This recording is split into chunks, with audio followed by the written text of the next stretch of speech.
The new Intel Ultra 7 CPU, loads of RAM and storage possibilities and new modular design. Is it good enough? Let's inspect. Heyo, welcome, great to meet you. I'm Michael, the Tech Mishka, and I'm recording this video at times when Intel are in a serious trouble, at least concerning their consumer CPU business. Well, looks like lately there are some mini PCs boasting their latest technologies, like this one in particular. It's the S700 by Morefine, which is equipped with their Ultra 755H, a mobile CPU providing 16 cores, 22 threads and promising to be simply awesome. So in this video, a lot of benchmarks, tests, use cases, performance feedback, software information, teardown, upgrade possibilities, everything you might want to know about the S700 by Morefine now. The performance is what matters the most with this buddy, so let us check how it handles some stress testing and ranks against others. There are 3 different power modes for the S700 in the BIOS, and the results you see are based on the maximum performance at 85 watt TDP. I've parsed it through a few of 3D Mark's popular tests, such as Time Spy and Wildlife, and the Ultra 7 CPU has handled these well. The truth is that with mini PCs, these tests make a lot more sense as compared to smartphones, so the higher the achievements, the better for you. According to Cinebench, the processor is showing solid performance too, so I'm quite happy with this thus far. It means that if you are about to handle CPU-intensive tasks, chances are that S700 will not only handle them with ease, it's likely going to exceed your expectations. Fact is that in benchmarks, it seems to score more points than AMD's 780M iGPUs. But let's go on further with reality check in the gaming area. Many people tend to believe that these little beasties can be good about gaming. Well, technically, they could with certain remarks. F1 2024 by EA Sports runs fine at minimum graphics mode, so I guess this is a good sign. Counter-Strike 2 can also run smoothly in 1080p with reduced graphics as well. You can see the levels of FPS, nothing fascinating, but when we relate to the fact that it is an iGPU here, this is quite remarkable, especially for Intel. We know that ever since the 680M by Radeon exists, a discrete graphics coming with some of the not-too-old Ryzen CPUs, there are new standards, and Intel is still trying to catch up. This here is definitely a step in the right direction. And yes, I'm a poor performer when it comes to FPS gaming, but you do have now a good idea about the delivered by this Morefine mini PC results with the gaming already. A very important reminder here, make sure to download Intel's driver utility and get these drivers up to date, because otherwise gameplay is gonna suffer. If you want to hear some brainstorming about use cases, well, the S700 is good for anything that a computer can do. Way more advanced than something to be used for just office tasks, pretty good for a multimedia server. With the same remark, it comes with more than what you actually need in terms of CPU power for that task. You can apparently have it as a home PC for anything, at much smaller scale than desktop computers, and this is likely the sweet spot. If editing videos and other types of multimedia is desired, then the Intel ARC is fine for not too complex 1080p timelines in software solutions such as Adobe Premiere Pro, but for truly good experience in 4K, I'd suggest hooking an eGPU. Yeah, such ones are supported. I've added the morally outdated 2060 in this case, which just proves the point that having external GPU is a good idea for such kind of tasks. Let us talk now about the design and the build quality. The pack doesn't really suggest there's something too premium or too fresh on the inside. Truth is that once you open it up, you will get to hold a very unique device. This circle is indeed a fingerprint reader, an easy way to lift the cover up. Underneath, easy access to some internal components, including the fan. Apparently, here's something not quite right with the magnets that are supposed to hold it in place, and this is the first remark that I have in regard to the build quality. I strongly believe that if a company decides to build something new, the first batches have to be of superb quality, and chipping out on components such as glue are hard to forgive. Yet an easy fix here with super glue, but something I had to do myself. Other than that, a bunch of connectivity ports and a few accessories that Morefine provide you.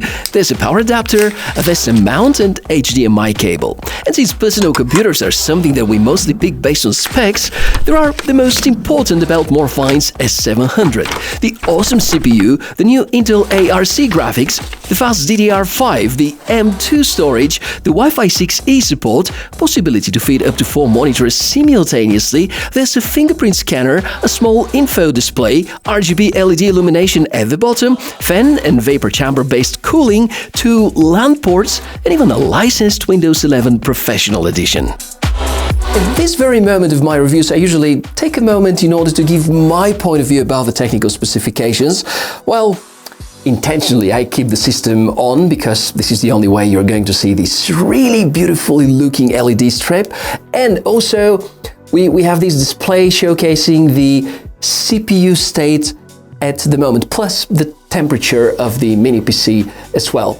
Now, obviously, on the outside, construction is fine, a lot of connectivity ports, but what really matters is what we count on for the inside structure. The Ultra 755H, which is among the best current Intel mobile CPUs, as you can notice, pretty fascinating performance. Now, this CPU can support between 20 and 150 watts TDP, and in this particular implementation of the S700 by Morefine, we have 3 different grades of power: the 45, which is the quiet mode, then we have the 65, which is the balanced mode, and that's the default one, and up to 85, which would be the so-called performance mode. And I've kept this one for most of the performance tests that you saw in the first few minutes of the review. The thing is that probably staying with the balance mode makes best sense, because if you go for the 45 watts TDP, this is likely going to keep the performance cores inactive, meaning that you wouldn't really feel the boost that they can offer. And at 85 watts, the advancements in terms of performance are not that significant and notable. Other than the CPU, we have good amount of RAM possibilities. In my case, I have just 16, it's DDR5, and I think you should really pay attention to the fan noise test I'm going to showcase in just a few moments in order to figure out how the platform behaves when it's seriously stressed. But first, I invite you to make together with me a quick teardown and talk about the upgrade and repair possibilities. Just as we concluded already, there's an easy way to open the top cover. We can then remove the fan and get access to the RAM and the storage modules. Keep in mind that different batches might include different types of brands for the internal components. They will likely have similar specs though. A good choice for SSD, this is NVMe Generation 4, and especially about reading performance, is great.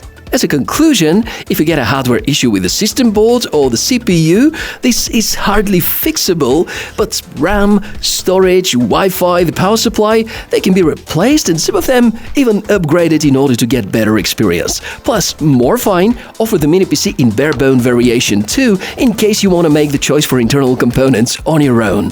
If you try to open it from the bottom side, be careful with the LED strip. Not too much you can do there though.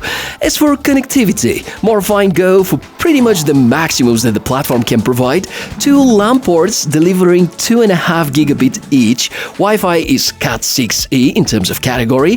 Likely, this is faster than what your home network supports. There's Bluetooth 5.3 support, so a rather fresh version. And here, maybe I should sneak in the security add-on. The fingerprint scanner worked fine in my case, but I do have a minor skin condition, so definitely my opinion is not that credible. There are a bunch of USB ports, those in the front that are Type-C can connect to a monitor or external GPU. HDMI and a DisplayPort both are present, with the latter one supporting up to 8K resolution. Let's go now for another 3 quick tests. First about the fan noise.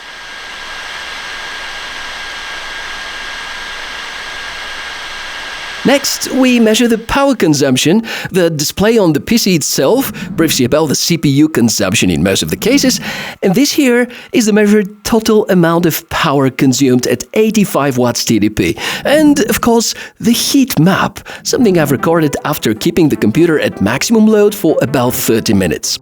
Inside the BIOS, which is UEFI based, there's nothing too interesting, with exception for the CPU power controls. Technically, if you're open to the idea of playing with various parameters, you can do so, but I feel that being too aggressive may lead to instability. So unless you know what you're doing, better stick with the defaults. I don't have to say much about the software. If you like Windows and have experience with Windows 11 Pro, then you definitely know what to expect. If you're a newcomer to this operating system, then there's a bit of a learning curve, but it's rather intuitive. I didn't find any bloatware or spyware. Just beware that the driver state is somewhat outdated, so think about upgrading as a first step in order to avoid any performance or stability issues. Now, let's talk about the bad. We start the drawbacks list with a fan, which is definitely noisier than AMD setups with similar performance. I did mention my remarks related to the build quality, and I would expect at least some configuration options for the display on the top, because there ain't be any. No Thunderbolt support either. The rest feels really good. In the end, the conclusion time, and if I have to base my verdict just on the look and feel and the specifications, the S700 by Morefine sounds awesome. But I invite you to check another brand's website and see how they structure their downloads page, about drivers, firmware, anything you might have to update over time, about the support and so on, and then go back to Morefine's website and find out where the drivers are located, because they're really kind of hidden at the bottom of the page, and then you're brought to another website where you have to download a full pack of things which are put together in an archive that you have to unzip in order to perform some updates. That makes me a little nervous. What I'm trying to say is that most likely you're going to get a great deal about hardware, but you wouldn't enjoy the good kind of decent user experience. So, to put everything into really simple words, if you don't mind what I've just said and any of the drawbacks that I've showcased during the review, then the S700 by Morefine with this particular configuration of the Ultra 755H is a hell of a deal, because it gives you access to this particular hardware at a price which currently is unbeatable. On the other hand, if you want to make a more practical choice, something which delivers about the same performance, has better GPU features, significantly quieter and possibly slightly better price, I would recommend you to check about a mini PC with the AMD 7940HX, because it's a marvelous platform, even nowadays. If you want to make the more emotional, cooler choice, then at about the same price, with significantly lesser specs but giving you much greater user experience and satisfaction, would be the Apple Mac Mini, which I feel is also a very relevant contender now in 2025. So, which one of these three do you prefer? Why? Did you enjoy the S700, and do you think Intel can kind of come back with their CPU architecture for consumers?